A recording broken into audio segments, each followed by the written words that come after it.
Une découverte exceptionnelle dans la mer Baltique, un canyon sous-marin aux dimensions impressionnantes, l'extermination de communautés de chasseurs-cueilleurs, l'impact d'un groupe sanguin sur la santé et une arme nucléaire russe. Bonjour à toutes et à tous, je suis Adèle Njaki et bienvenue dans Fil de Science, le podcast Futura où l'on retrace ensemble l'actualité de la semaine.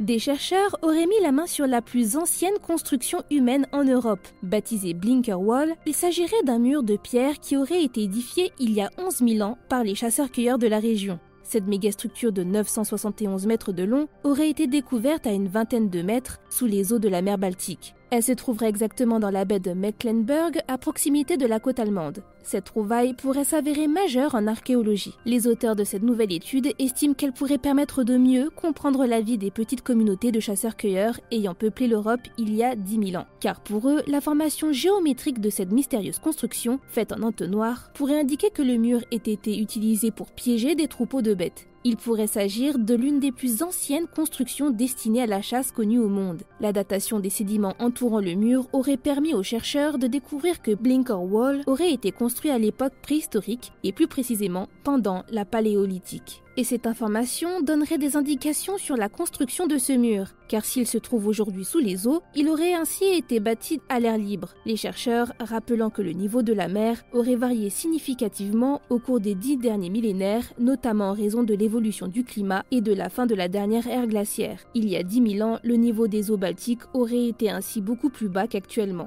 Le lieu où cette mégastructure a été découverte serait également réputé pour la présence de nombreux sites archéologiques submergés.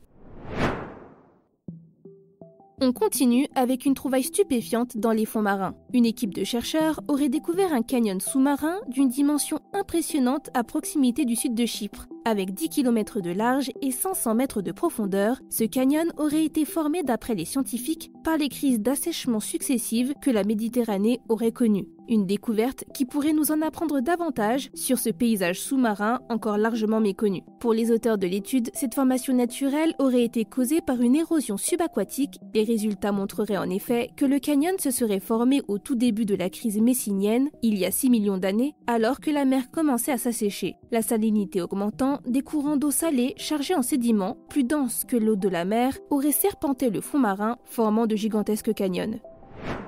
Il y a 11 000 ans, le sud de la Scandinavie était peuplé de communautés de chasseurs-cueilleurs. Environ 500 000 ans plus tard, l'apparition de certains outils suggère le début d'échanges avec de nouvelles sociétés, notamment celles des agriculteurs, désormais installés au sud de la mer Baltique. Si jusqu'à présent l'on pensait que la rencontre entre ces premières communautés de fermiers et de chasseurs-cueilleurs établies depuis longtemps en Europe s'était bien passée, une nouvelle étude laisse à penser le contraire. D'après les nouvelles données établies, il se pourrait bien que des populations locales de chasseurs-cueilleurs aient été exterminées par les premières communautés agricoles pour s'établir sur les terres scandinaves, car des résultats ADN suggéraient un remplacement total de la population. Si les analyses des restes d'individus ayant vécu il y a 5900 ans révéleraient un génome proche de celui des premiers fermiers d'Anatolie, elles montreraient aussi une contribution génétique extrêmement limitée à ceux des chasseurs-cueilleurs locaux.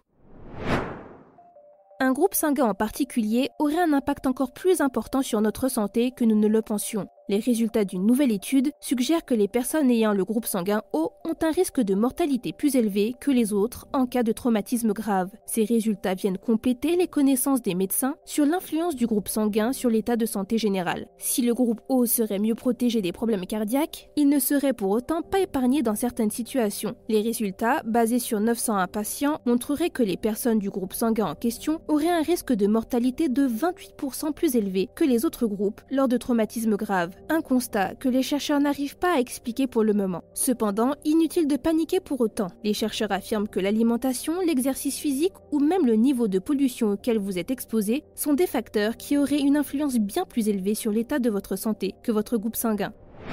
Nous terminons ce fil de science dans l'espace et avec une nouvelle assez angoissante. D'après les renseignements américains, la Russie serait en train de mettre au point un satellite doté d'un armement nucléaire. Une nouvelle préoccupante qui arrive dans un moment de tension internationale intense entre l'État russe et l'Occident depuis le début de la guerre russo-ukrainienne. Mais y a-t-il une réelle raison de s'inquiéter? Pas vraiment, d'après l'agence de presse américaine Reuters, qui explique que cette nouvelle arme aurait été conçue pour détruire des satellites en orbite. Et parler d'arsenal nucléaire pour une telle mission s'avérerait paraît même surprenante pour certains, rappelant que la Russie a déjà utilisé de l'armement conventionnel tiré depuis le sol pour neutraliser des satellites ennemis. Certains experts pencheraient plutôt pour la conception d'une arme électromagnétique, à moins que la Russie ne compte déployer de l'armement nucléaire à destination de cibles terrestres. Un cas de figure dans lequel l'État russe viendrait donc violer un traité sur l'espace datant de 1967 qui interdit tout objet transportant des armes de destruction massive, dont du nucléaire en orbite. En attendant, de son côté, le Kremlin affirme que ces allégations sont fausses. Pour en savoir plus sur cette mystérieuse arme russe et sur le reste de nos actualités, rendez-vous sur Futura.